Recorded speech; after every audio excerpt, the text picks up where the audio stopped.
Paano mo malalaman kung sobrang komportable ka na sa iyong trabaho at naging comfort zone mo na ito? Importante na tayo ay competent at confident sa ating ginagawa. Mahirap naman kung palagi tayong nangangapa at hindi nakasisiguro kung tama ang ginagawa natin. But if you have become too comfortable at work to the point of complacency and mediocrity, hindi rin naman katanggap-tanggap ito. We need to keep on growing and learning in our work and business. Magandang araw! Ako si Maloy Malibiran sa Lumbides para sa Pro Tips, partner mo sa inspiradong trabaho at negosyong umaasenso. Ang sabi ng motivational speaker at author na si Dennis Waitley, a dream is your creative vision for your life in the future. You must break out of your current comfort zone and become comfortable with the unfamiliar and the unknown. Maraming imperfection si Apostle Peter. Siya ay impulsive. 3 beses niyang binetray ang Panginoong Jesus. Mabilis siyang nagbibitiw ng mga salita bago pag-isipang mabuti ang mga ito. Ngunit sa kabila ng kanyang flaws, tanging si Peter lamang ang apostle na nakalakad sa tubig kasama ni Jesus. Bakit? Dahil siya lang ang handa na iwan ang kanyang comfort zone. Great things and experiences await those who are willing to step out of their comfort zone. Paano mo nga ba i-encourage ang isang kaibigan o katrabaho na huwag matakot lumabas sa kung saan siya komportable? Una, stepping out of our comfort zone broadens our world. Nadaragdagan ang iyong karanasan, natutuklasan mo ang iba mo pang kakayahan kapag mayroon kang sinusubukang bago. Wala naman talagang mawawala sa iyo kung hindi mo magustuhan o hindi ka naging hiyang sa bago mong naranasan. You always have a comfort zone to go back to. Pero isipin mo na lamang, kung mahusay ka pala sa isang bagay pero hindi mo ito nadiskubre dahil natakot kang sumubok, nakapanghihinayang, di ba? Who you are today is so much more than what you can be. Step out of your comfort zone. Pangalawa, growth is always accompanied by a little discomfort. Maraming babies ang nilalagnat kapag sila'y tutubuan na ng ngipin. Ang mga taong mayroong katawan na well-toned at may well-developed na muscles ay kailangang dumaan sa rigorous na ehersisyo. Ang isang halaman, kailangang umusbong palabas sa comfort ng isang buto bago ito lumago at mamunga. May pagdaraanan tayong discomfort at pasakit kung gusto nating lumago. Kaya nga may tinatawag na growing pains. Kung gusto mong lumago, maging handa na lumabas sa iyong comfort zone. At pangatlo, step out in faith when you step out of your comfort zone. Ang paglabas sa iyong comfort zone ay pagkakataon para iyong ipakita ang iyong tiwala sa Diyos. Maraming bagay ang lingid sa iyong kaalaman at labas sa iyong control, ngunit lahat ng ito ay alam at kontrolado ng Diyos. Abraham stepped out in faith and left his comfort zone when God called him, and he became the father of a multitude of nations. It may take some discomfort and pain, but it will surely broaden your world and give you an opportunity to exercise your faith in God. Para sa Pro Tips, ako si Maloy Malibiran sa Lumbides. Be a blessing in the workplace today.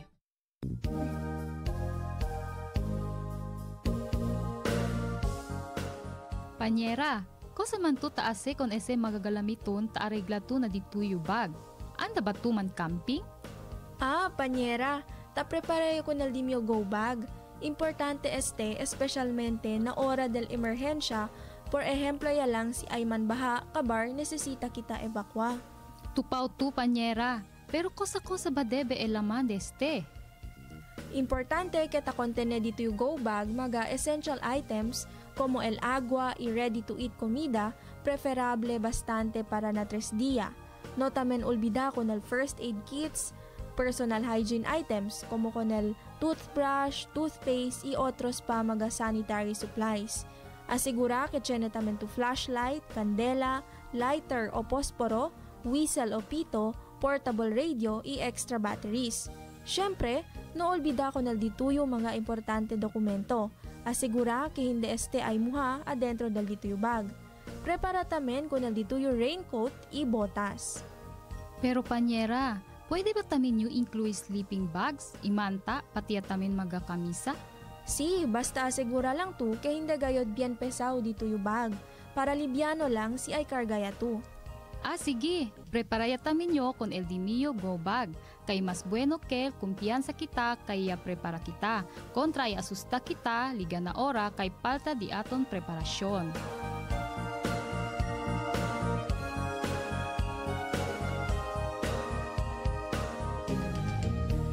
Ano ang sintomas ng sakit na AIDS?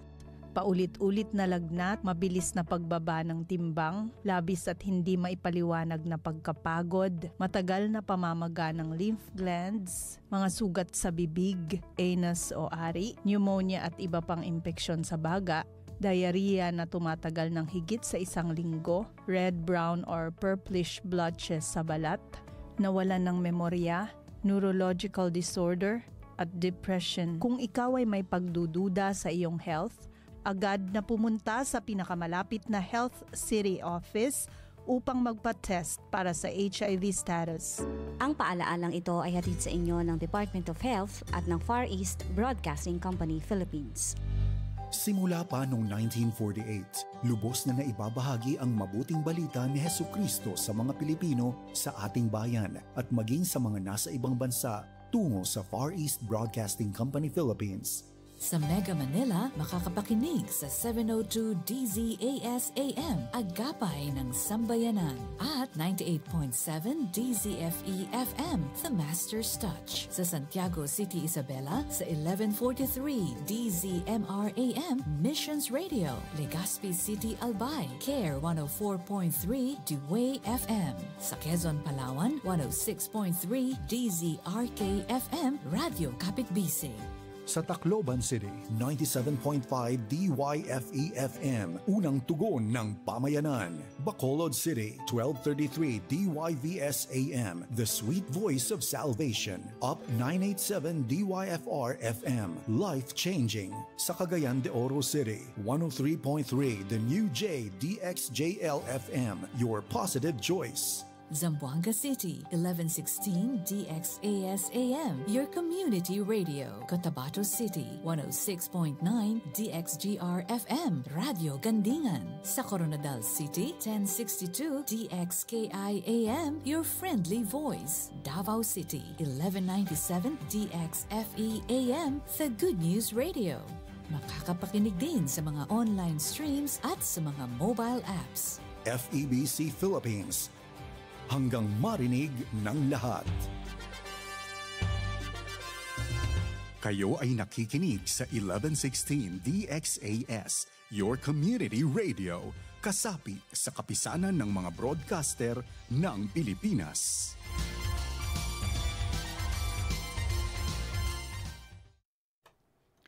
Ang oras sa buong Pilipinas, alas 7:11 na ng umaga.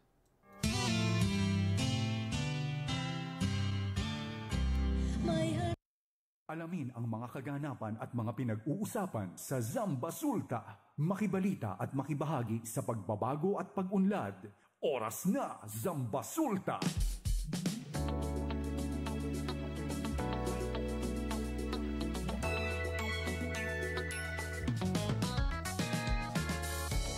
Isang mapagpalang araw sa lahat ng nakikinig sa 1116 DXAS, your community radio. Good morning!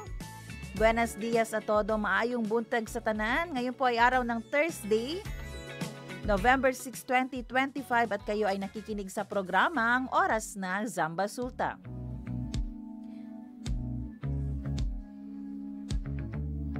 Isang mapagpalang araw po sa lahat ng ating mga tagapakinig dito sa siyudad ng Zamboanga, Zamboanga Sibugay, Zamboanga del Sur, Zamboanga del Norte, Basilan, Sulu. At syempre po, good morning po sa lahat ng ating mga tagapakinig sa radyo at sa Facebook. Good morning kay Tristan Gulay na early morning nakatutok na sa ating programa. Kami po ang inyong mga lingkod, Sara May Tulabing.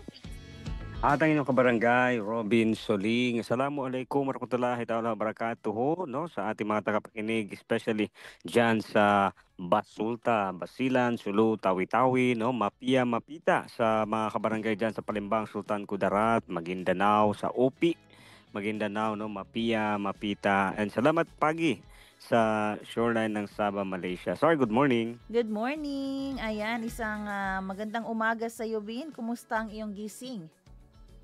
Ayan, no, condition ang ating gising, no. Maganda ang ating gising kahit na short tayo sa supply ng tubig, no. Pero ayan, kasi nga 'di ba pag umuulan dito sa West Coast, yung tubig automatic, no, hindi mas mahina yung supply kasi nga lubog. Oo, No, under lubog, treatment. under treatment, no. Nagkakasakit ang tubig namin dito pag umuulan. Actually, Under na-announce treatment. natin yung kahapon na kasama ang Oo. sinunok. Kasamang Sinunok, Oo. Recodo, Ayala. Ayan. So ikaw, kamusta? Kamusta ang iyong gising? No? Ayan, Every oo. gising is a blessing. Parang Oo. hardin. Oo, wala kaming pang-almusal. Naubusan kami ng LPG. So, syempre, walang iluluto. Pero buti na lang pala. Yung pala yung treat ni Ate Dang. Sabi ko, nakalimutan ko yan So, you praise God, meron na kakainin. Sayang, wala ka dito. Oo, ganun talaga kapag wala tayo, may mga para Yung naman mga sa iba. dumarating. Para sa iba, oo. Ang masaya ang maganda, masaya ka pa rin. Oo, sobrang saya ko, no? Oo. Parang kahapon lang din, di ba? Alam mo yung saya natin dapat no, hindi lang dahil sa yung kondisyon mo ngayon, kundi maalala mo din yung saya mo ng kahapon. Sobrang saya-saya, di ba? Yun yung Oo, baon ikaw? mo. Hindi, yun yung baon Oo. mo para hindi ka maging malungkot ngayon. Yung yung kasiyahan mo yesterday, i-extend mo hanggang ngayon. Tama, correct. Para, di ba, hindi sad. Sabi nila, yung pag-undas daw, talagang malungkot yan. Kasi pag binaliktad mo daw ang undas, sabi pa ni Miles, sad, no? Sad, no? Oo, Sad, no? grabe, no? Grabe. Oo, yan. Early morning. Oo, basta nagpapansit sa umaga, no? Tumataba ang Hindi pa yan kumakain, Oo, ay, hello pala kay Kuya, no? Sa paborito nating pansit. Yung paborito mo, Sar? Ay, oo. Na dinadalan. Oo, bibili ako noon. So, sayang, hindi ako makapunta dyan. Nakaganti. May ganun, no? May ganun, no? Oo. Ayan po, sige Alright. po. Samahan niyo po kami ni Robin para sa isa't kalahating oras ng balitaan, impormasyon at inspirasyon. Ayan, no, sali kayo mga kabarangay sa ating usapan. Katulad nga, no, ng ating kabarangay si Sir Tristan Wyatt Gulay, no? Buenos dias. Oo, alam ko East Coast yan, no? Hello sa mga Solis, no, family dyan sa alam mo yung sa may Vitali, no, sa Victoria. Ayan, no. Alam mo, paborito kong barangay banggitin niya, Sir, Victoria. Parang yan yung naiiba, no, sa lahat ng barangay natin dito sa Zamboanga. Victoria. Ang ganda niyang banggitin, no. Pati ang inyong barangay. Putik. Ayun. Good morning. Kaya sali kayo mga kabarangay, no, sa ating mga tagapakinig po dyan habang kayo nagkakape. Pwede kayong magpadala ng inyong mga tanong, komento, mensahe at mag-text sa 0916-296-6625 o kaya mag-comment sa ating Facebook, no, sa 1116 DXAS, Your Community Radio. At congrats pala, sir, sa mga tumanggap ng ating prizes kahapon, no? Meron tayong mga winner kahapon. Oo, kaka-announce lang natin. Especially sa mga nanalo, baka may mga nanalo ba sa inyo? Sa atin naibigay natin agad. Naibigay nyo agad. Sa akin na lang pala. Ako, meron na lang isa na lang ang hindi ko pa nabibigyan. No? So, kung nakikinig ka man, i-claim mo na. I-claim mo na. Oo. Meron na lang silang time for this week hanggang today kasi tomorrow medyo busy tayo. So So next week na naman. Next week kung hindi kaya today. Sa akin hanggang next year pwede lang i-claim. Hanggang next anniversary. Hanggang next anniversary. Pwede para mas dumami pa. Ayun, sige. Ayan po, sige, batiin naman natin yung mga nagba-birthday. We sing happy birthday to you, and may all your dreams come true. Happy, happy birthday. This is your birthday song. Ayan, November 11, happy birthday po kay Rodel Maghinay at kay Noor Fa. Happy birthday. Happy birthday to you. Ayan naman, dito sa akin, sir, no, so far, wala akong ka-birthday. No? Walang may birthday na mga friends ko ngayong araw na to. Belated happy birthday na lang sa aking pamangkin. Oo, ayan. Ay, hello pala, no? Wala kang dalang spaghetti. Oo, wala. Ganun talaga ang buhay. Short ang spaghetti. Na short, maraming bisita. Dapat habaan mo no, next time yung mahabang spaghetti para may sobra. Oo, dapat yung ano yan, hanggang isang barangay yung spaghetti. Ayan po, happy birthday po sa inyong lahat and God bless you. Salita at tanong ngayon.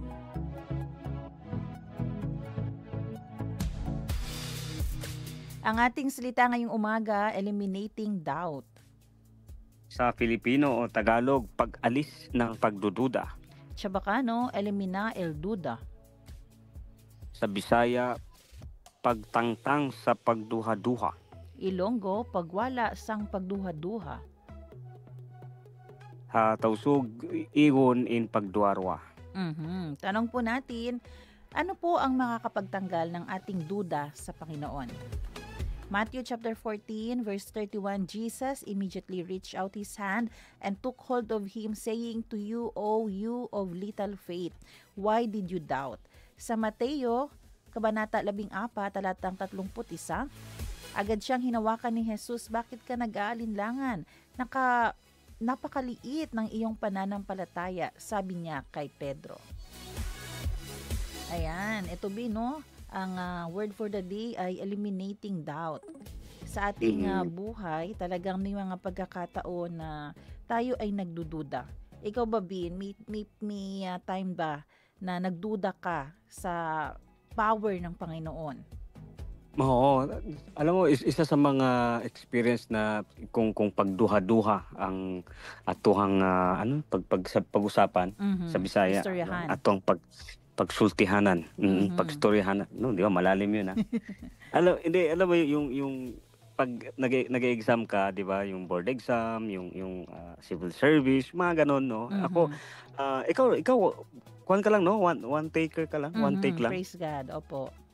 Ako isang dosena na, sir, na take. Oo, ewan ko baka nakota mo na. Corrupted siguro yung mga machine. Hindi, pero alam mo yun, dati yun yung mga panahon na nagkakaroon talaga ako ng pagdududa na bakit yung iba pumapasa tapos ako hindi, no? Bakit yung iba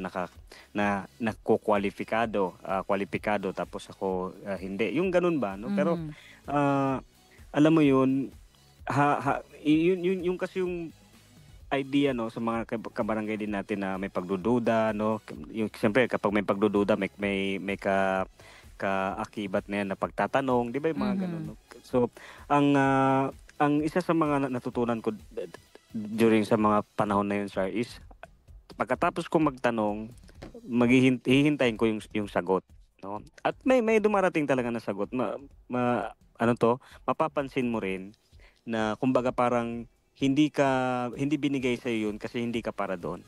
Parang something ganun ba? Yun, ako yun lang mga moments na nagkaroon ako ng malaking pagdududa kasi maraming beses na, no, kahit yung pagbo-board exam, siguro principal na ako ngayon kung pumasa ako ng board exam, no? Wow, oo. Para na akong si Ma'am Marlene. Oo. Good morning. Good morning kay Ma'am Marlene. Hello kay Ma'am Marlene, no. Baka ako pa ang superior. Hindi, joke lang. May nakausap akong isang pastor. Sabi ko, yung duda ba ay kasalanan? Sabi niya naman, yung pagdududa na for your benefit. Like for example, nagdududa ka na baka pag itutuloy mo yung lakwatsa mo, madidisgrasya ka, walang problema.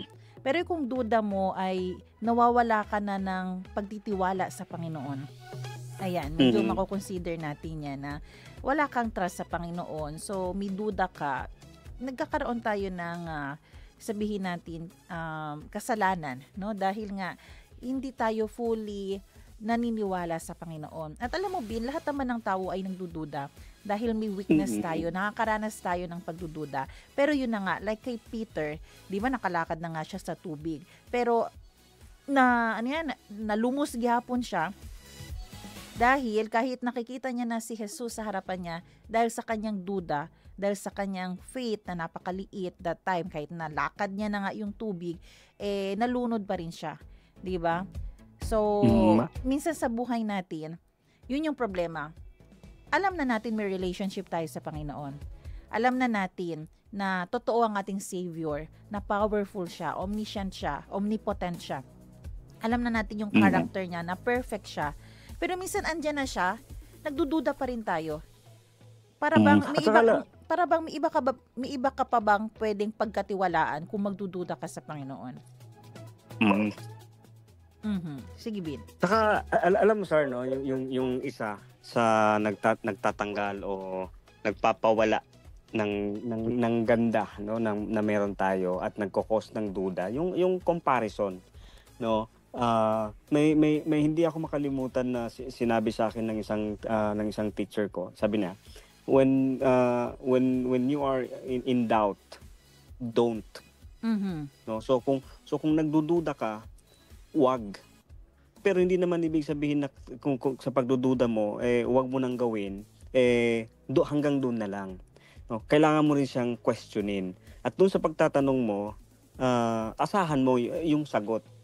No, kumbaga, yung yung kwento na yun, 'di ba? Nandun na nakalakad na si Peter, no, sa tubig, 'di ba? Kumbaga, parang sa buhay natin minsan nandun na tayo 'di ba? Na-appreciate naman natin yung meron tayo, yung trabaho natin, no, yung kinikita, yung sweldo, yung sasakyan natin, yung status natin sa buhay ngayon. Nandun na tayo okay na 'yun. And then here comes may makalingon ka lang sa kanan mo. Uy, parang 'di ba? Iba to siya, no? Meron siyang ganito, meron siyang ganon. Doon na magsisimula, no, yung dahil nga doon sa comparison na yun, na instead na maging motivation mo is maging discouragement mo ba na parang, Lord, bakit siya meron ganito, ako wala, 'di ba? Yung parang ganon. Oo. So dapat yung comparison is maging motivation, hindi para maging rason na magdududa ka sa Panginoon. Ayan. At saka sabi din dito, yung doubt natin minsan hindi dahil may problem sa power ng Panginoon. May doubt tayo minsan dahil maliit ang ating faith. Pero Bina, let us be cautious din. Minsan materialistic tayo. Pag hindi nabigay sa atin, sabihin natin ay napakahina ng faith ko. 'Di ba? May hinihingi tayo minsan na na hindi naman dapat pa para sa atin. Tapos sasabihin natin, napakamahina lang kasi ng faith ko. So, dapat alam din natin kung ano yung hinihingi natin. Kung eto ba yung right time para matanggap natin ito. So, yes. Oo. Hindi. Last na sir, no? Ito kasi ito rin yung challenge sa atin ngayon, no? Sa mga nakapakinig natin din dito sa programa ngayon. Di ba? I mean, meron tayong mga gusto at meron tayong mga kailangan. And alam natin yung mismo sa sarili natin, no? Na yung mga gusto natin minsan hindi talaga naibibigay sa atin kasi nga gusto lang natin. Pero yung mga kailangan natin na nandyan na sa'yo mismo, gamitin mo yan para maibigay sa'yo yung gusto mo. 'Di ba? Gamitin mo yung ano yung binigay sa'yo na kailangan mo. Kumbaga yan, binigyan ka nga. Sabi mo nga sir, no, yung pag yung huwag tayo masyado maging materialistic. Tama yun, no? Halimbawa sa trabaho, wag mo muna, ubusin ang sweldo mo para sa mga gusto mo. Unahin mo yung kailangan mo. 'Di ba? Kasi kung malusog ka, pwede yan, no? Pwede mong magamit yung oras, yung lakas mo para makamit yung gusto mo. Nagets mo yun? Ayan. Kailangan mong mag-ipon para mabili mo yung gusto mo. So inuna mo yung kailangan bago yung kagustuhan. Mhm. Okay, sige. Ayan. So, muli po ha, let us eliminate doubt by adding our faith sa Panginoon. Lagi po nating tandaan, kung may doubt po tayo sa Panginoon, questionable po ang ating faith sa Kanya. So, kasi kung tatanungin natin, may kulang ba sa Panginoon?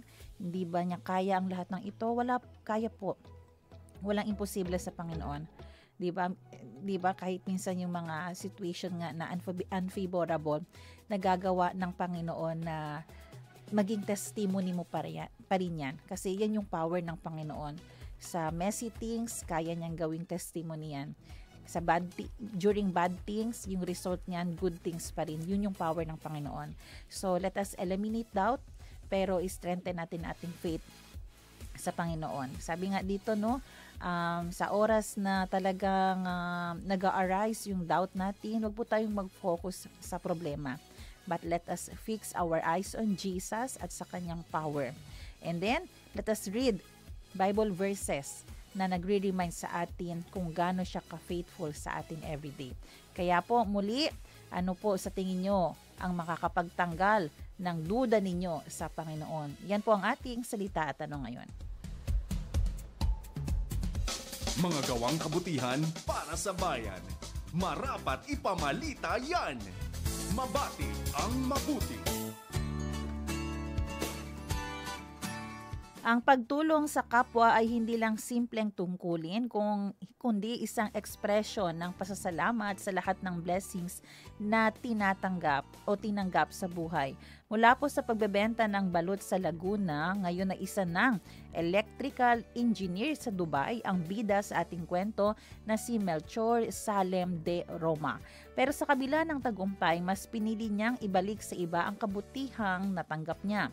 Tuwing weekend, nagtuturo si De Roma ng libre sa kapwa Pilipino sa Dubai na gustong pumasa sa board exam para maging engineer o master electrician.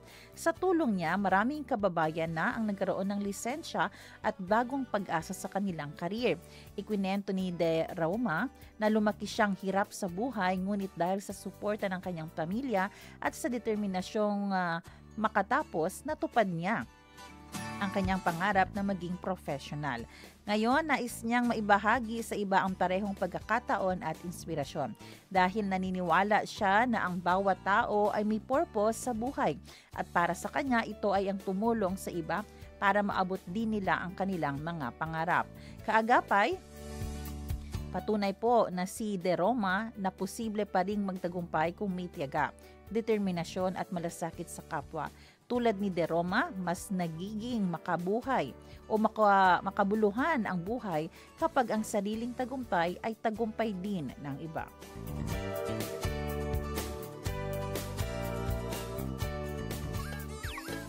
Hindi sukat, kulang sa timbang, pandaraya o maling gawin. Maitama ang mali.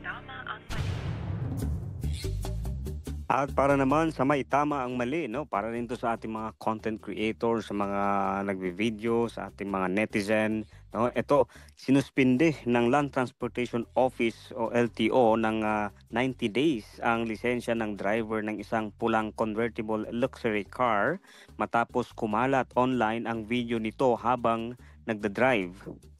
Sinabi ni Acting Transportation Secretary Giovanni Lopez na sobrang delikado ang ginawa ng driver dahil hindi lang siya ang pwedeng mapahamak kundi pati ang ibang motorista at pasahero na kasabay niya sa daan. Agad namang inisyuhan ng show cause order ang car owner para magpaliwanag. Sa ngayon, suspendido muna ang kanyang lisensya at naka-alarm status na rin ang kanyang mamahaling kotse. Kaagapay sa pagvi-video habang nagda-drive para mai-upload sa social media, hindi likes at views ang iyong makukuha kundi suspension ng lisensya. Tandaan, hindi kailangang magpasikat para mapansin. Sa kalsada, hindi bilis o brand ng sasakyan ang sukatan, kundi disiplina at respeto sa kapwa motorista.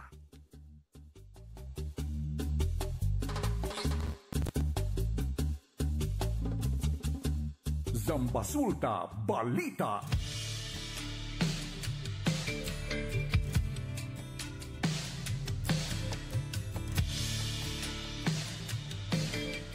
Oras natin mga kaibigan, alas 7:32 na ng umaga. At para po sa ating mga balita, inalis na ng Philippine Coast Guard o PCG ang suspensyon sa paglalayag sa Zamboanga Peninsula at mga probinsya ng Bangsamoro nitong araw ng Miyerkules, kahapon po yan, November 5, 2025, dahil sa pagbuti ng panahon kasama sa kautusan ang Basilan, Tawi-Tawi, Zamboanga City at Sulu. Ayon pa kay Coast Guard District Southwestern Mindanao, ang pag-alis ng suspensyon para sa lahat ng sasakyang dagat sa pamamagitan ng Coast Guard Station Zamboanga.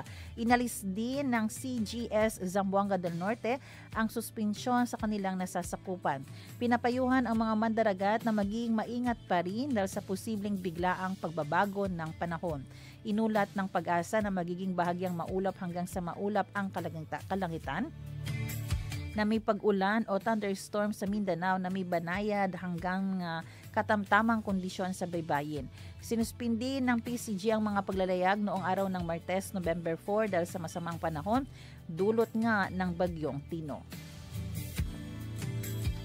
Samantala, sa karagdagang update po sa ating weather, ito po ay kakalabas lang kaninang 5 a.m. At ayon po sa pinakahuling pagtataya, ang mga lugar ng Zamboanga Peninsula, Basilan at Tawi-Tawi ay makaranas ng maulap na kalangitan na may kalat-kalat na pag-ulan at pagkulog at pagkidlat. Ito po yung scattered rains and thunderstorms. Ito ay dulot pa rin ng bagyong Tino. May mga posibilidad po ng flash floods o pagbaha at pagguho ng lupa o landslide dahil sa inaasahang katamtaman hanggang sa malakas na pag-ulan o moderate to heavy rains. Pinapayuhan po ang lahat na maging handa at alerto.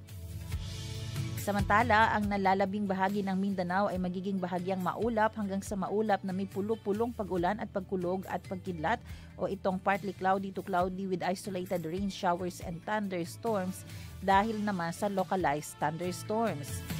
Posible rin po ang flash floods, landslides sa mga lugar na ito sa panahon ng malakas ng pagkulog at pagkidlat.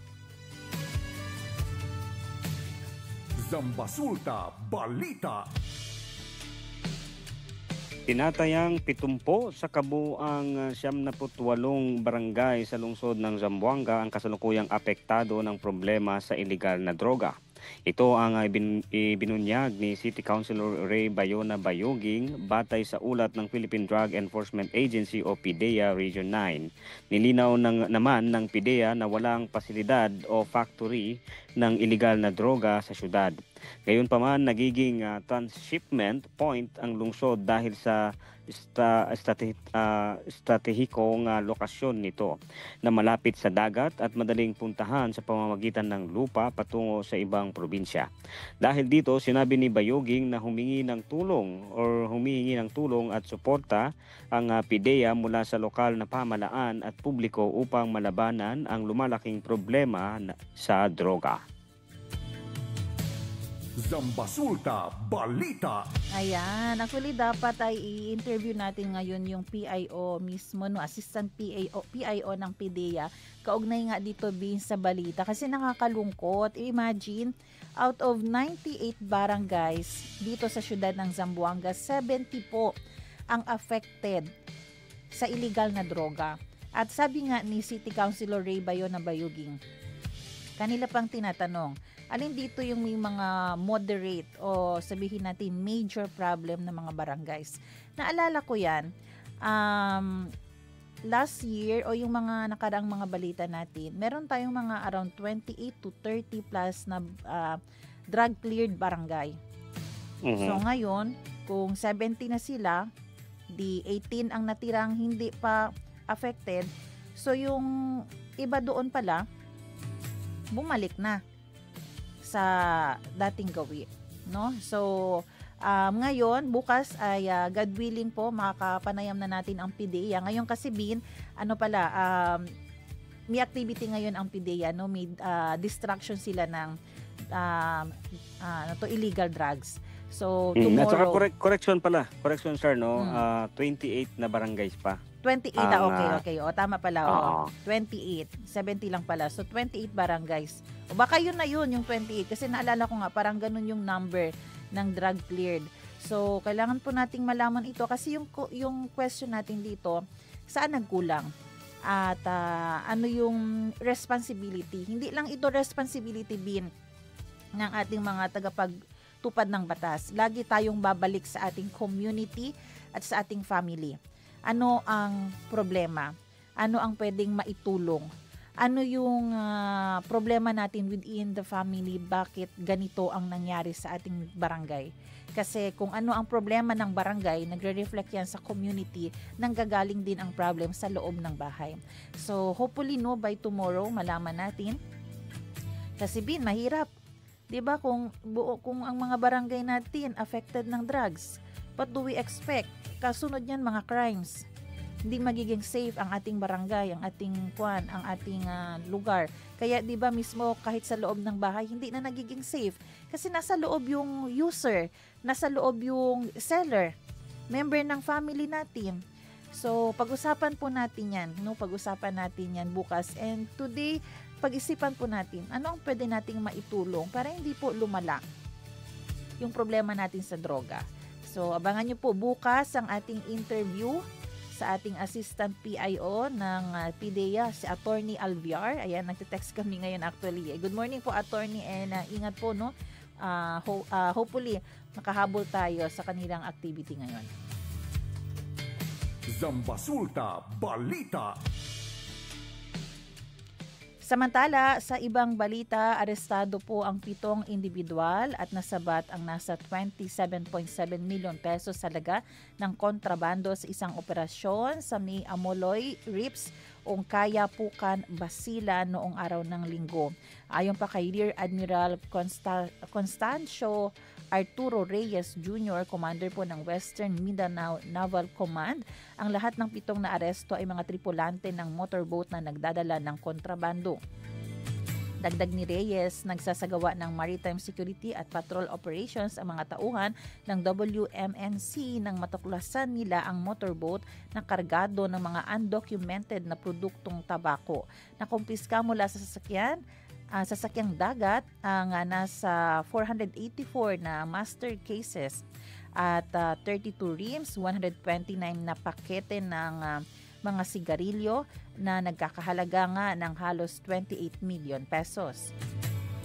Ang nakumpiskang kargamento ay idinala at ganap na ibinaba sa Naval Station Romulo Espaldon at ipinasa sa Bureau of Customs o BOC para sa tamang disposisyon.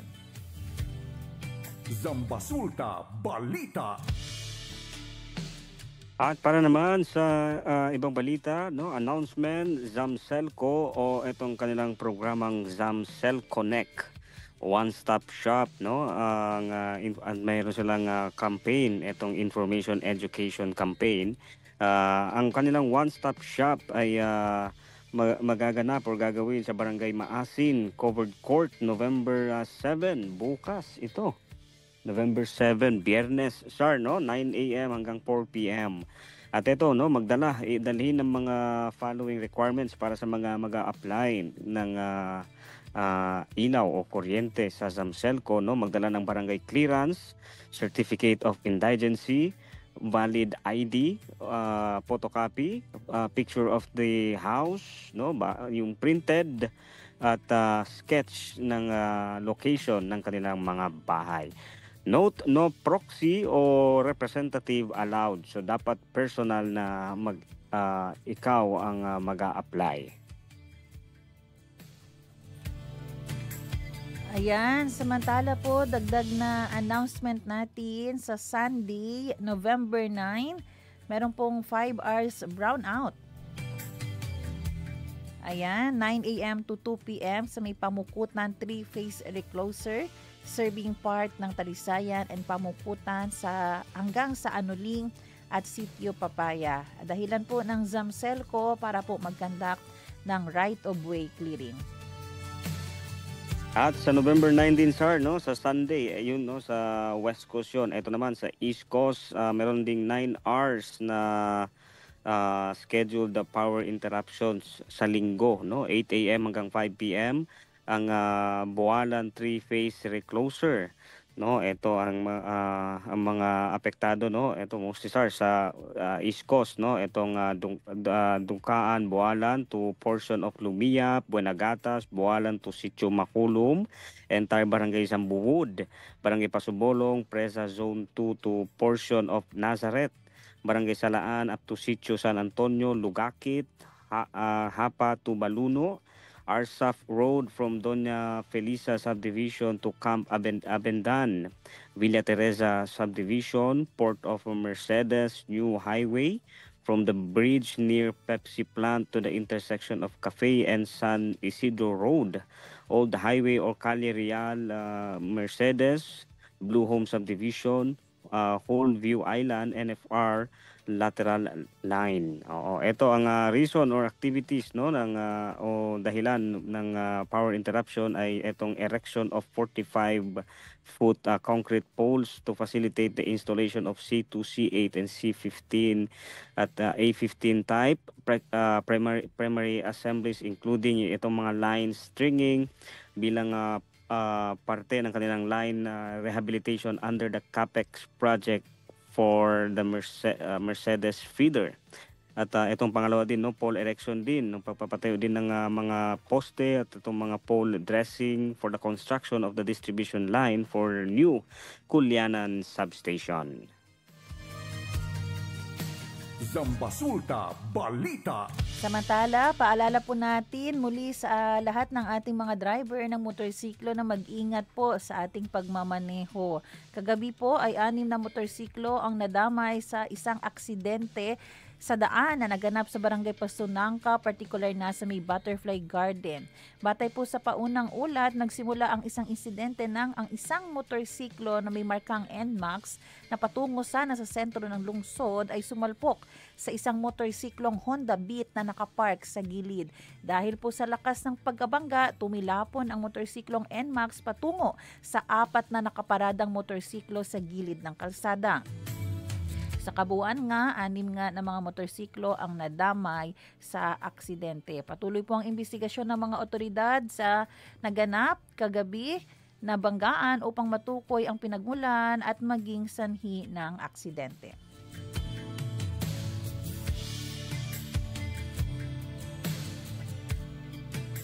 Zambasulta Balita.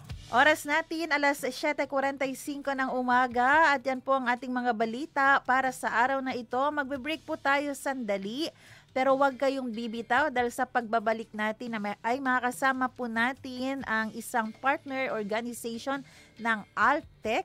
Ito po yung pag-uusapan natin, no? Usad ka Zampen, dito po yan sa syudad ng Zamboanga. Alamin po natin kung ano ito.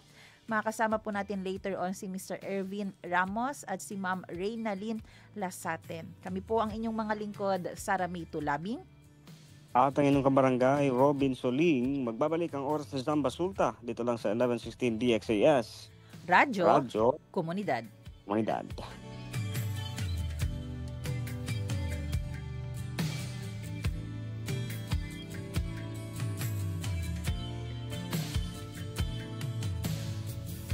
Oras na, Zambasulta.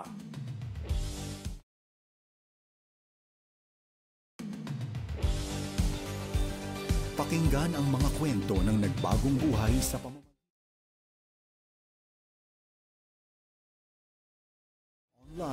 at on the ground. Ito ang The FEBC Report. Kasama si Luis Miguel Castillo, President ng FEBC Philippines. May kasabihang edukasyon ang mabuting pamana ng magulang sa anak. Dagdagan pa natin, dahil ang pinakamagandang legacy ay ang faith sa Panginoon. Tingnan natin ang kwento sa buhay ni Georgia Castor mula sa Iloilo City. Ako nakakilala ako sa Panginoon kasi yung kapatid ko una nakakilala. Tapos mayroong siyang pinadala na pastora pag-share ng Word of God. At doon ko na kilala ang Panginoon na tunay pala siya at buhay. Kasi noon na hindi pa ako sa Panginoon, hindi ko alam yung Bible. Hindi ko yan alam. Tapos palamura. Tapos iba ang paniniwala. O palagi pa kami sa mga disco-disco.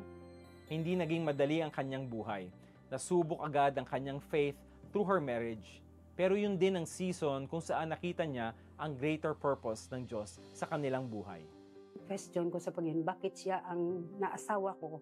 Kasi grabe nga challenge sa kabuhay ko. Consequence, nakapag-asawa ako na walang totoong relasyon sa Panginoon. Minsan, sabi niya, hindi ako magsimba. Kahit magbigay ako sa Panginoon, ayaw niya. Tapos, yung pinabili pa ako yung sigarilyo ba, doon ko nalaman pala na yung lugar na yun sa kanilang lugar, walang isang nakakilala sa Panginoon. Doon halos mga babaylan o yung mga witchcraft, doon sila masamba. Pero sa biyaya, kahit na yung nag-sacrifice ako, pero sinagot ng Panginoon na doon sa lugar na yon mapuntahan at ma-share sang goodness ni God sa kabuhi nila. Sa ngayon, yung Joey niyang isang babaylan, isa na siya nang nag-share ng Word of God sa lugar na yon. At madami na doon ang natanggap at nagkilala na Diyos na buhay natin. Daily habit ni Georgia na patugtugin ng malakas ang 1233 DYVS, ang FEBC station sa Bacolod City. Naririnig ito ng kanyang kapitbahay na hindi naman close sa kanya. Pero later on ay nakakilala ito sa Panginoon dahil dito. Ngayon kasama na ni Georgia ang kanyang kapitbahay at ang pamilya nito sa isang local church. Pero sa lahat ng blessings na tinetreasure ni Georgia, greatest joy para sa kanya nang tanggapin ng kanyang mga anak si Jesucristo.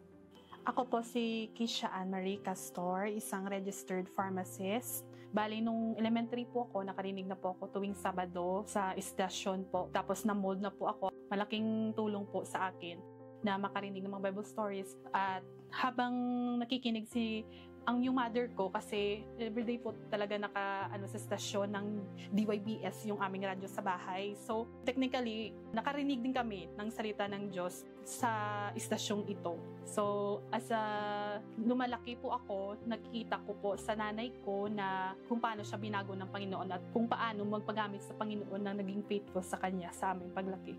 Makikita ko sa Kanya yung passion niya, yung heart niya, kasi nung baby pa po ako, nung natagpuan niya yung istasyon nito, tapos yung family namin po isang nagsiserve sa Panginoon dahil po sa pakikinig niya at sa kanyang passion po na mag-serve sa Panginoon at maglingkod po na faithfully hanggang ngayon po nagsiserve.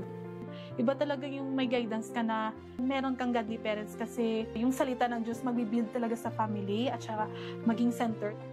Ang narinig natin kay Keisha ang mismong legacy na nais iwan ng kanyang ina sa kanilang pamilya. Sobrang halaga kasi yan yung yaman na may bigay ko sa mga anak ko. Kahit wala na ako, yun talagang sabi ko na patuloy sila sa Panginoon. Kasi sa Panginoon, wala ka nang hanapin pa.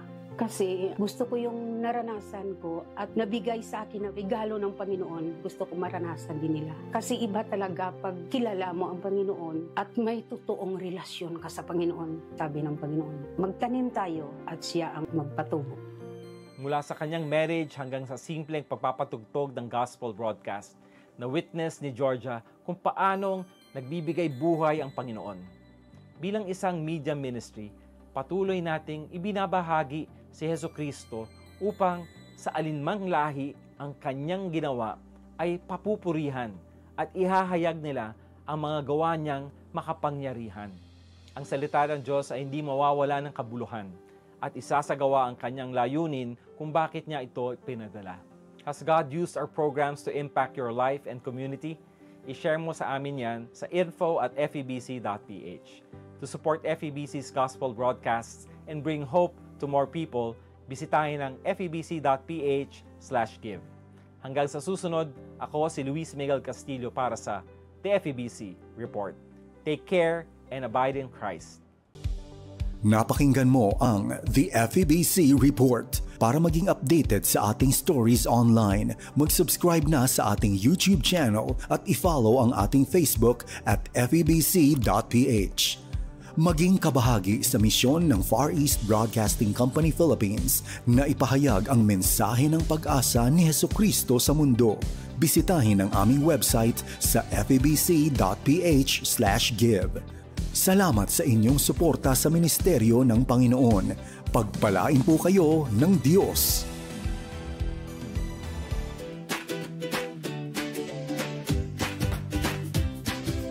Mga kids! Ready na ba kayo? Are you ready? Tuwing Sunday morning, makakasama niyo kami para mag-enjoy sa mga kwento mula sa Bible. May kantahan at sayawan din. Kaya huwag kalimutan makinig every Sunday, 7:30 a.m. sa 1116 DXAS, your community radio. Mapapanood din ang Move Kids Radio sa ating official FB page and YouTube channel. Kita kids mga ka-move! Move Kids Radio!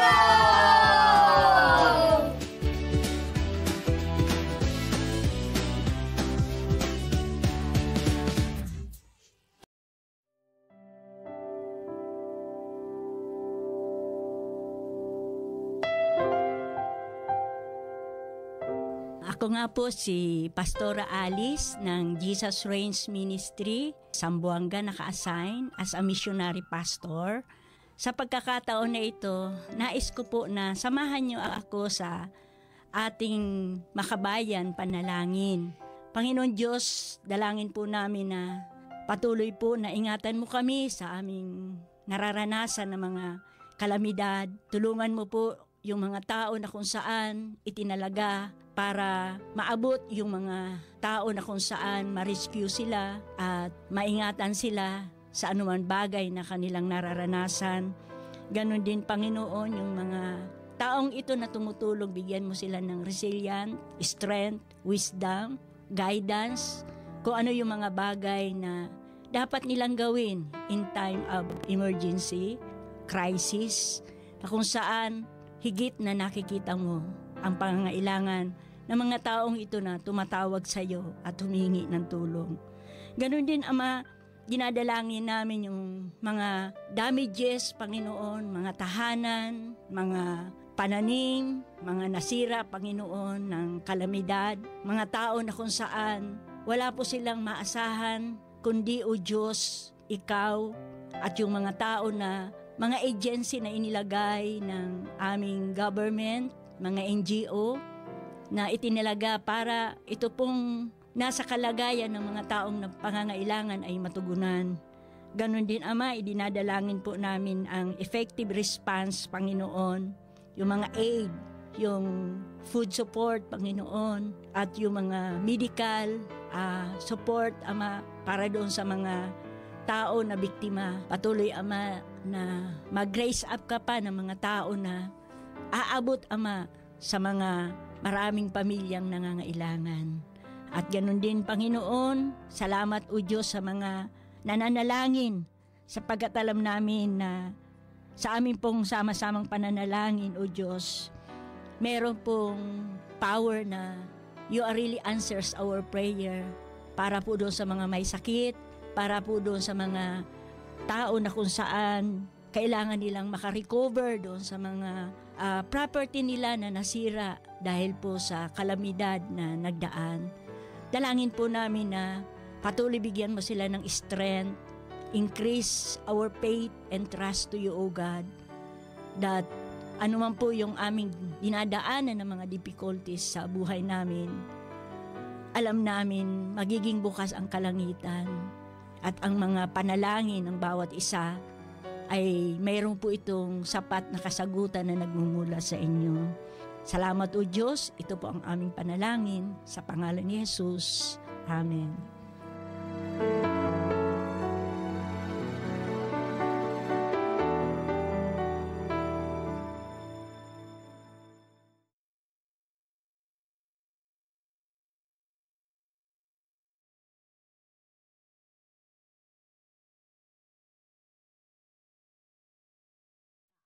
Na ipapasa ang HIV. Ang HIV o Human Immunodeficiency Virus ay isang kondisyon kung saan nagiging mahina ang immune system na lumalaban sa sakit. Ang HIV ay karaniwang naipapasa sa pamamagitan ng pakikipagtalik, pagsali ng dugo na infected ng HIV, natusok ng karayom mula sa HIV infected o nakikigamit ng syringe sa taong nasuring positibo sa HIV. Maaari ring maipasa ng nanay ang HIV sa panganganak o pagpapasuso. Hindi ito naipapasa sa pamamagitan ng pakikipaghalikan o pakikipagyakapan, pakikipagkamay, pakikipaghiraman ng mga kutsilyo at tinidor, tasa o baso, mga upuan sa banyo, mga lamok o iba pang insekto. Ang mga HIV positive ay madaling kapitan ng sakit, kaya't dapat na mag-ingat. Ang paalaalang ito ay hatid sa inyo ng Department of Health at ng Far East Broadcasting Company, Philippines.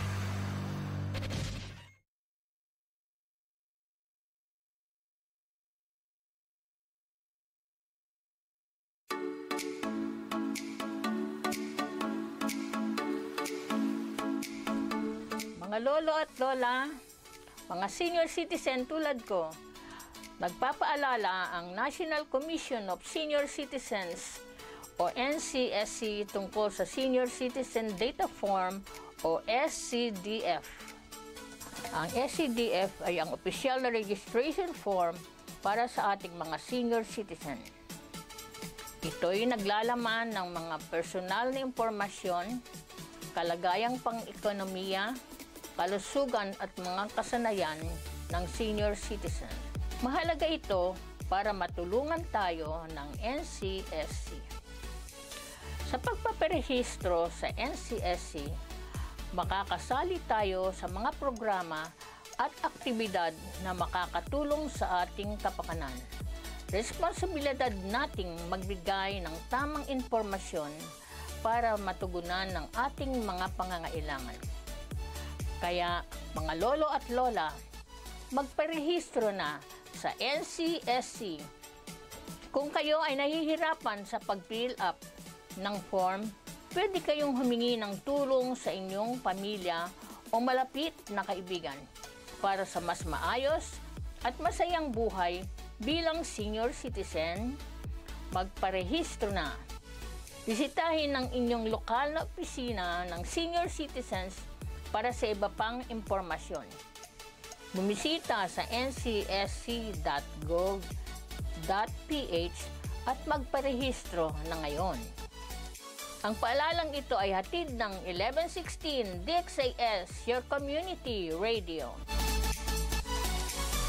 Ay, Pito, uwisal ka ba sa iyong emergency kit? Alam mo ba kung paano ito gamitin para makahingi ng tulong?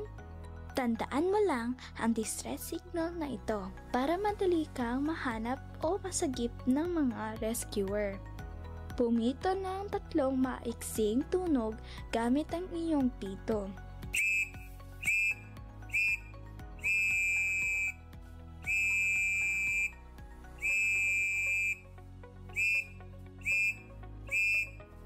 Pagkatapos pumito, ay maghintay kung may sasagot sa iyong distress call.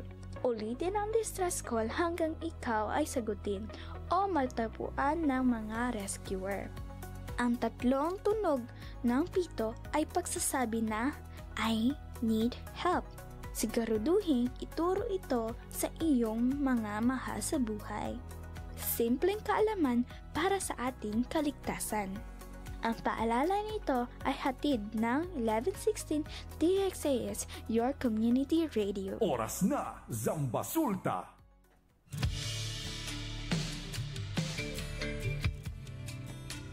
At nagbabalik ang oras na Zambasulta. Kayo pa rin po ay nakikinig sa 1116 DXAS, your community radio. Muli ako po ang inyong lingkod, Sara May Tulabing. Ang DXAS ay isa sa mga himpilan ng Far East Broadcasting Company at kasapi sa kapisanan ng mga broadcaster ng Pilipinas. Ang FEBC po ay isang non-profit, non-commercial at donor-based radio station. At dahil po sa katapatan ng ating Diyos at sa inyong partnership, tayo po ay nagpapatuloy sa paghahatid ng mabuting balita ni Kristo. Inaanyayahan po namin kayong maging bahagi ng ating radio ministry. Pwede nyo pong iscan ang ating QR code at mag-deposit sa ating bank accounts. At para po ma-acknowledge namin ang inyong mga donasyon, ay magpadala po kayo ng mensahe sa amin. Muli, maraming salamat sa inyong partnership at God bless. Oras natin mga kaibigan, 8:02 ng umaga. Good morning muna sa ating mga listeners na nagpadala ng kanilang message sa atin, kay Ma'am Mife, buenos dias Sir Robin, and Ma'am Sara. Ma'am Liliana Hunt, God bless DXAS management and staff.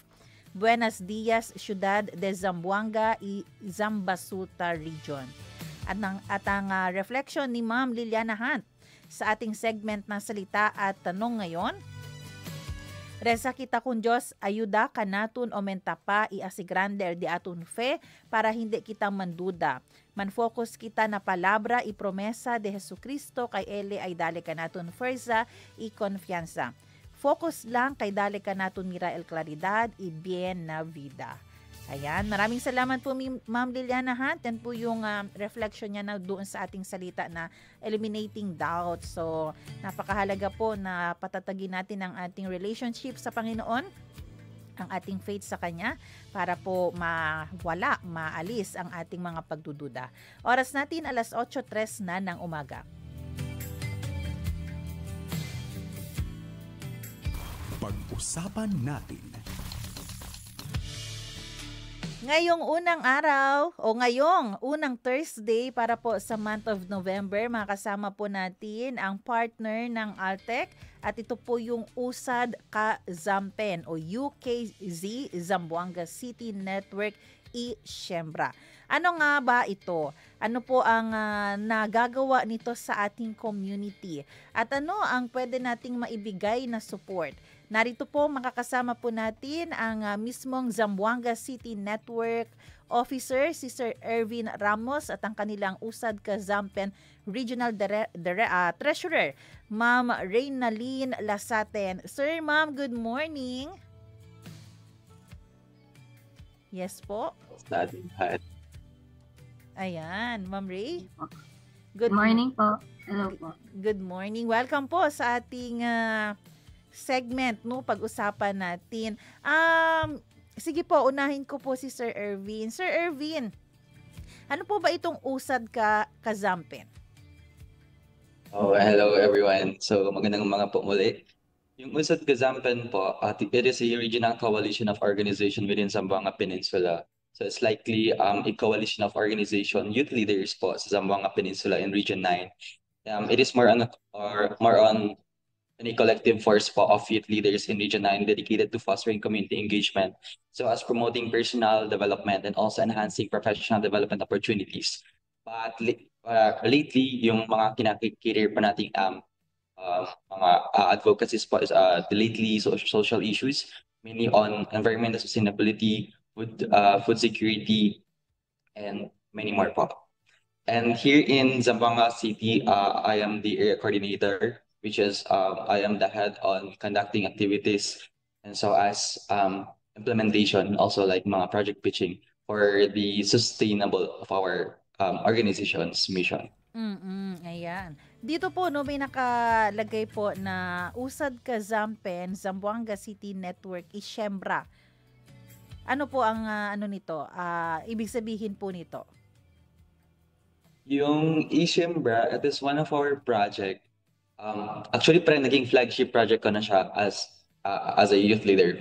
Yung i-Siembra, the Y stands for youth, and the Siembra means to plant.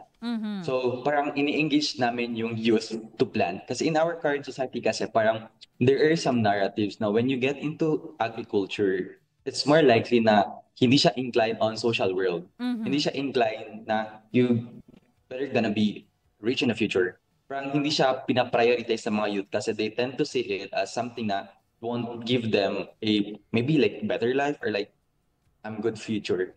And we are here to break that stereotypes kasi hindi na kasi sila nag-engage sa pag-siembra or like sa plant on agriculture. Kasi maybe parang separated na yung mga minds nila doing other things. And we are here to try to build that spirit again sa kanila na there are much more better futures sa pagplant, and there are much more better future na when we get engaged to agriculture. Kasi there are issues on food security, and if we don't address that, tayo yung mahirapan in the future. Ma'am Ray, kayo po, bakit niyo po sinusuportahan itong organization na ito? Hello po. So, actually po, I've been part of USAD Ka-Zampen for 3 years now. 2 or 3 years now. Nung unang, medyo like may story ako ganyan. My sister was first part of this. So parang she gave me the opportunity to do my advocacies as well kasi before Usad Kasampan, I was also part of different youth volunteer network. So I am here to like in USAD supporting this project kasi I think this is something na apart from achievement of the organization, this is something that we can able as a youth org na nakaka-contribute sa community. So I find joy in doing those things. Ano po yung role po ninyo as regional treasurer? Ibig sabihin po, paano po yung ano nyo, income nyo po? Okay. As a NGO po, reliant po kami most of the time to donations po. So, dun po talaga mainly. So, my role as the regional treasurer is just to assure na, for example, may mga surplus sa donations or may mga donations na di-disburse natin siya ng maayos, nasa safe keep ang money and transparent siya sa mga stakeholders po. Kayo po, Sir Ervin, yung as network officer po, ano po ang trabaho dito? Basically, as a network officer, as the area coordinator of Usad Kasampan in Zamboanga City, ako yung nag-i-spearhead ng mga projects. And also, ako yung nag-find ways kung paano ma-fund yung mga paano ma-fund yung mga future projects namin. So technically, we are doing some project quizzing and also like other initiatives too. If like my celebration, for example, a celebration of Women's Month, parang we had also project which is the Bailemi Wana. So yung Bailemi Wana, parang it is a Zumba for a cause. And yung proceeds namin doon, napunta siya sa mga future projects namin, which is nagawa namin siya or na-allocate namin yung funding doon sa one of our project, which is the ZAM Ventures, which is like providing school supplies to young individuals on far-flung areas. So technically, as the area coordinator, I spearheaded the project implementation and project proposal within my network, and coordinate with the regional officers for the status of my network. So yun ang po. Gagawa ng isang project para masuportahan ang next project. Yes po. Galing naman po. Ito Since po we bang are NGOs. Yes, ito po bang itong Isyembra po, nagawa na po ba natin ito? Yung Isyembra, as it is funded by the Altec Ateneo, on my project po talaga, I have planned it na i-conduct lang siya once, which is yung sa Barangay Tulungatong last June 7. And after nun, I'm so glad kasi some of the SK nearly West Coast, they asked me if I can also do those kind of that project Isyembra sa kanilang mga barangay. So technically, parang we had a vision right now na there are some of like NGO also government agencies na they want that project to be implemented sa kanilang mga barangay. And nakandak ko na din siya, second wave, Isyembra 2.0, which is ginawa siya sa Barangay Baluno in coordination also with the SK Baluno. And nagkaroon siya ng twist, parang naging siya, Isyembra 2.0, kasi it was conducted during the Nutrition Month. And during that time, parang we also gave some vegetables sa mga participants namin, which are malnourished kids. So parang nandun pa rin yung sense niya as Isyembra project. Nagkaroon lang siya ng like +1 na nag-provide kami ng mga ng gulay, and also we give them also symposium about health, like proper hand washing and such. Nung July po siguro nangyari yan, Nutrition Month, Yes no? po. Oo. Sir, Yes po. Ma'am Ray, kayo po ba ay naging bahagi po nitong Isyembra sa Tulungatong at Baluno? Kasi yung tanong ko po, ano yung nakita natin dito sa mga barangay na ito? Bakit dito po tayo unang nagtanim? Naging part po ko ng Tulungatong, pero sa part 2 na miss out ko po siya. Yun. I think yung focus po ng project is agriculture and parang may substansya ng economic opportunity. So, nung nagka-craft kami ng project proposal, actually marami kaming na-consider na ibang barangay.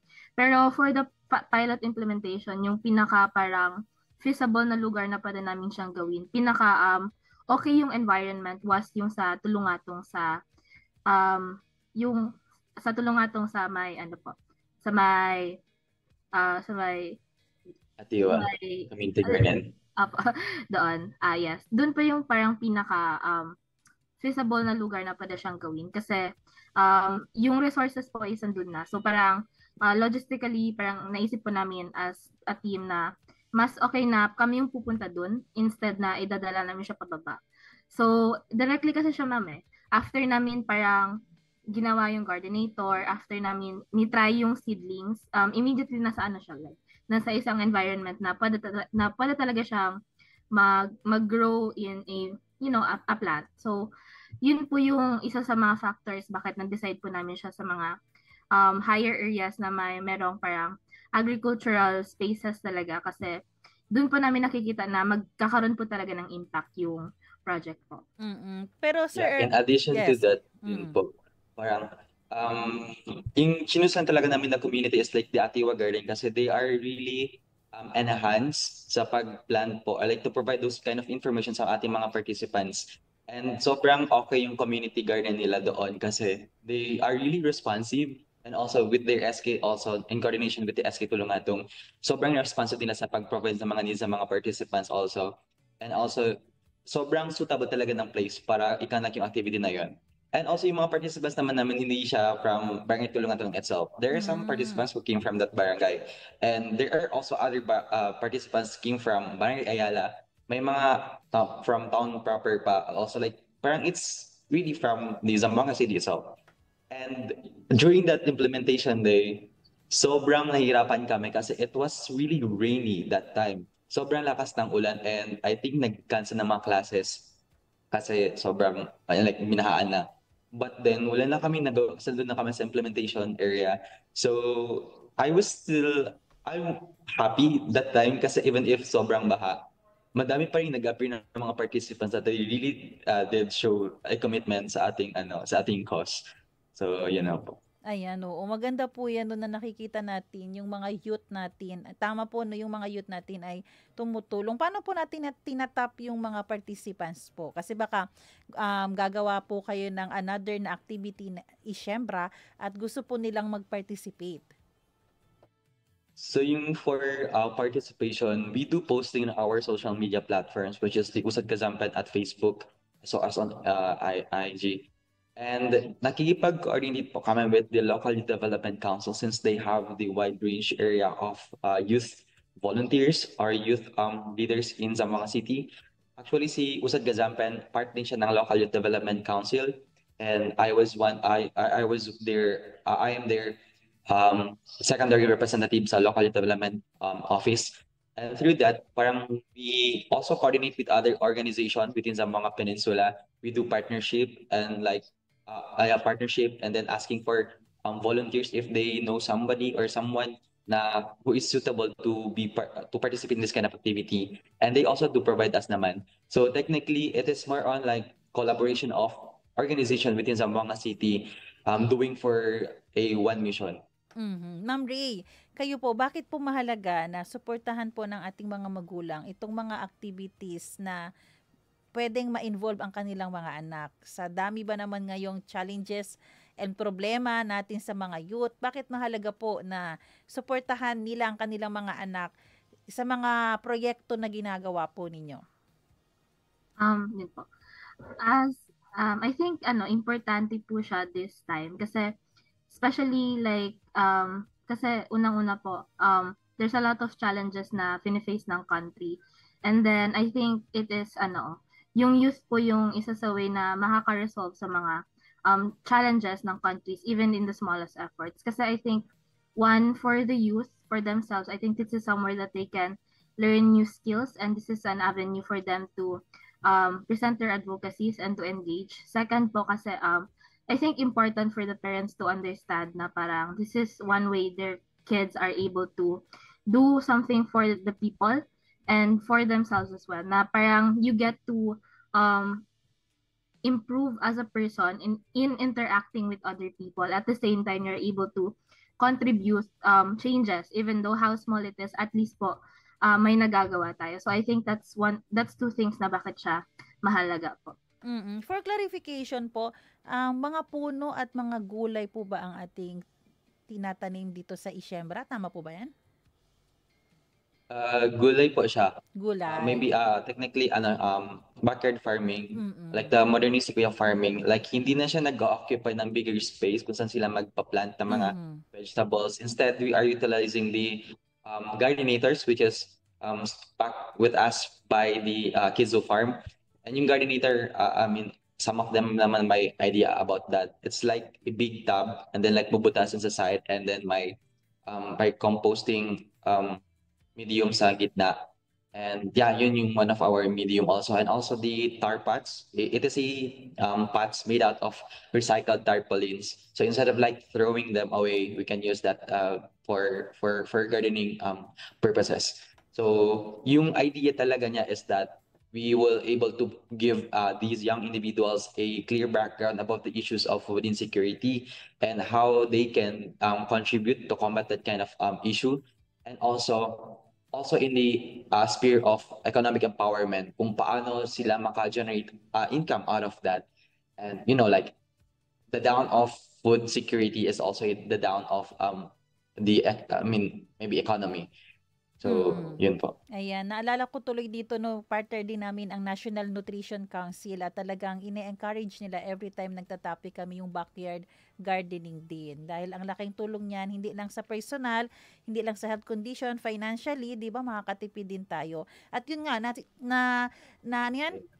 nagagawa natin mas steer yung mind ng mga young people na tumulong pagdating sa agriculture dito sa Zamboanga Peninsula. Meron po ba, bago po ang ating announcement na baka meron po tayong redo ng mga ganitong activities, meron po ba tayo, si Ma'am Ray, siguro isang success story? Like nung tulungatong, ano po ngayon ang naging update na po ngayon? Or yung sa Baluno po, kumusta na po yung kaganapan doon after ng ating Isyembra activity? Okay, so far po, yung first question siguro, yung plans to redo. As a youth org and NGO, napaka-limited po talaga ng resources na meron kami actually to fully say na gagawin namin siya ulit totally 100%. Pero, so far po yung status ng Project Isyembra, hindi naman po kasi nagtatapos siya sa isang implementation. And so far po, may mga SK po na nagtatap sa Usod Kasampen and sometimes directly po kay Kuya Ervin for a parang adapting it to their barangay. So I think yun po yung so far ng progress ng project. In terms po dun sa community, sa Baluno and sa Atiwa, so far po kasi yung may period po kami ng parang a period of 6 months, 3 to 6 months to see progress. So far hindi pa po kami nakakabalik kasi yung implementation po was July.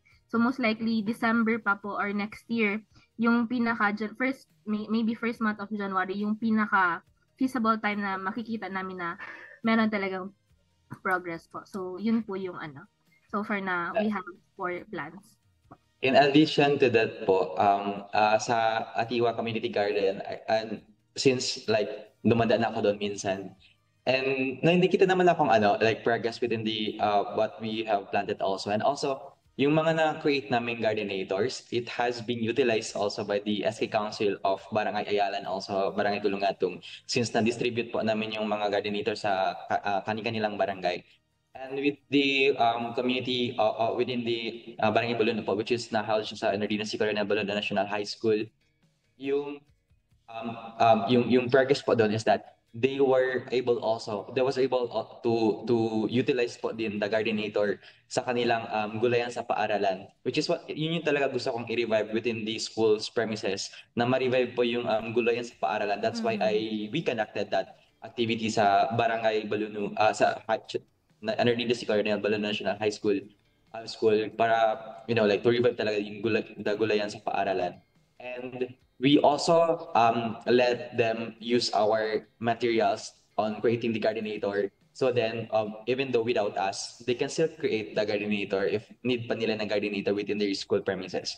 And they are also with backup naman din with their knowledge on making tar pots and other recyclable materials for gardening. So yun, I think totally it is successful. But then if we talk about on the extent of how can we still do this kind of activities in the future, maybe we will be relying on project pitching. Maybe we will rely on funding from other NGOs. But then when we talk about the SK, I think they have allocations naman din with that. And some of nagtatap sa akin, they also have funding with that. And I was lucky na for those participants na naging participants na namin sa Isiembra, they do coordinate with me if may mga topics sila about food insecurity, maybe those issues. And na-share ko yung knowledge ko about food insecurity. So mainly the idea of Isiembra, hindi talaga siya doon solely talaga for the project itself, but also for the like the knowledge talaga kung ano yung gusto namin ipahiwatig sa mga kabataan. And that can also be possible without doing really the project Isiembra, but also by, like giving them taking me as their resource speaker on issues like those. So yeah, I think that correlates the success of our implementation. Tsaka through your project, nakikita natin nagkakaroon po ng unity, yung mga SK, yung inyong organization, nagkakaroon ng youth gathering, di ba? Na instead yung mga youth gathering ay panggang, pang trouble making, di ba? Yan ang nangyayari. Yeah, I would like to commend din the SK Ayala and also SK Tulungatong and also SK Baluno for smooth transaction po sa pag-implement ng Project Isiembra. Kasi without them, our project will not that be successful talaga. Good job po kayo. Ma'am Reynalyn, kanina pinag-uusapan po natin yung support. Ayan, baka meron po tayong mga listeners na gustong mag-support po sa inyong organization para po magawa na po natin yung pangatlong ang Project Isiembra. Paano po sila pwedeng makapagbigay ng tulong, ayuda po sa inyo? Ayun. So, open naman po always ang network ng USAD Kazampen. Usually po, talagang contact siya directly to USAD Kazampen through email. Doon po yung pinaka magandang platform na pwede mag-reach out for formalities as well. So, pwede rin po directly to our Facebook page. My Facebook page po si USAD Kazampen. You can directly message as well po doon. And to our, of course, area coordinator na siya naman po talaga ang number one na kaagapay ng mga stakeholders, si Kuya Ervin. Pwede pong mag-reach out directly to Kuya Ervin sa USAD Kazampen page or sa email po namin. Ayan. At Sir Ervin, ano po ang iyong panawagan naman sa lahat ng ating mga kabataan, sa ating mga LGU na baka gusto o pwedeng sumuporta po sa inyo? So my message po sa ating mga kabataan is that even though there are some pressure on the quote of Jose Rizal, yung sinasabi niya na kabataan pag-asa ng bayan, even though we some of the youth kabataan says that it's more likely giving us pressure, it's more likely giving us na why we should fix this kind of system if instead hindi naman kami yung give errors sa system na ito. But then if we don't make that movement, if we don't do that movement, sino pa yung gagawa?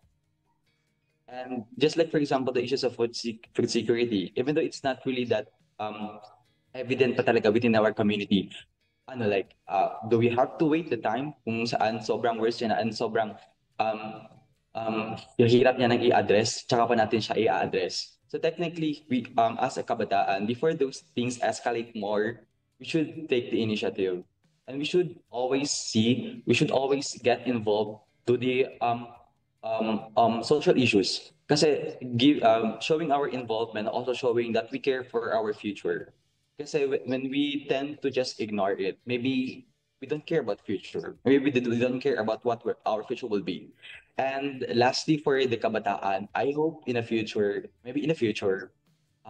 we should always criticize those individuals or those leaders now we put into position. Kasi technically, the initiative of some NGOs can be disregarded if the sitting government or in the position doesn't have the same advocacy with those NGOs. Kasi maybe they will not be funded, maybe they will not be regulated to implement that kind of project, and maybe because they don't show interest on that. So technically, it's more on about the government itself, that we have to shape the government as a young individual. As sabi nga ni, was it Catriona or Pia Alonso, whatsoever, basta yung sabi niya, the government can change our life, but we have the power to change the government. So pag we had the power, pag we believe na yung government can change our life, maybe in a better way, we can also change the government if we see that hindi nila ginagawa yung role nila sa pag-cater ng mga needs natin ng ating mga kabataan and our community. And for the LGU, if you guys want to do the project conducted on your community or like on your area, just or open na yun naman yung email namin, and we are open for project pitching also. And yeah, I think we are working together with a single cause, which is for our community to live freely, equally, and healthier. So yan po. Ayan. Kaya po paalala natin sa ating mga kabataan, makialam po tayo ngayon para po magkaroon ng future, di ba? Ang ating government, tayo magiging parents tayo balang araw eh. So, kailangan ngayon pa lang ay involved na po tayo. Iiwan ko po ang verse na ito para sa ating mga youth, 1 Timothy chapter 4 verse 12. Do not let anyone look down on you because you are young, but set an example for the believers in speech, in conduct, in love, in faith, and in purity. May magagawa po kayong mga kabataan dahil kayo po ang susunod na mga leader natin. Maraming salamat sa ating mga naging guest ngayon. God bless you po at praying and hoping na marami po ang makakita ng ginagawa nyo at maraming sumuporta. Diba? At balang araw, hindi na natin problemahin pa itong tungkol sa ating pagkain dahil ngayon pa lang, nagawa na natin ang solusyon. Maraming salamat, Sir Ervin Ramos at Ma'am Reynalyn Lasaten. God bless you po. Maraming salamat din po. Ayan.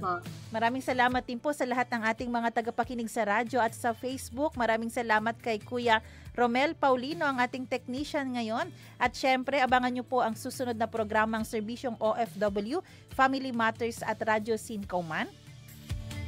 Magkarinigan po tayong muli dito tuwing alas 7 ng umaga, Lunes hanggang Biyernes. Ako po si Sara May Tulabing. Nagpapaalala ang posible ang pagbangon at pagbabago. Tayo ay maging bahagi ng solusyon ngayon. Sama-sama tayong umaksyon dahil oras na Zamba Sulta.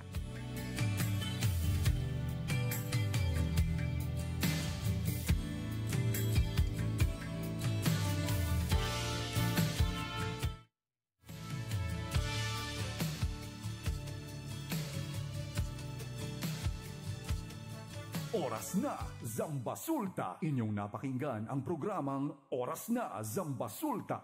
Para sa mga komento, mensahe o suhestyon, tumawag o mag-text sa 0916-296-6625 o sa 0998-844-1410.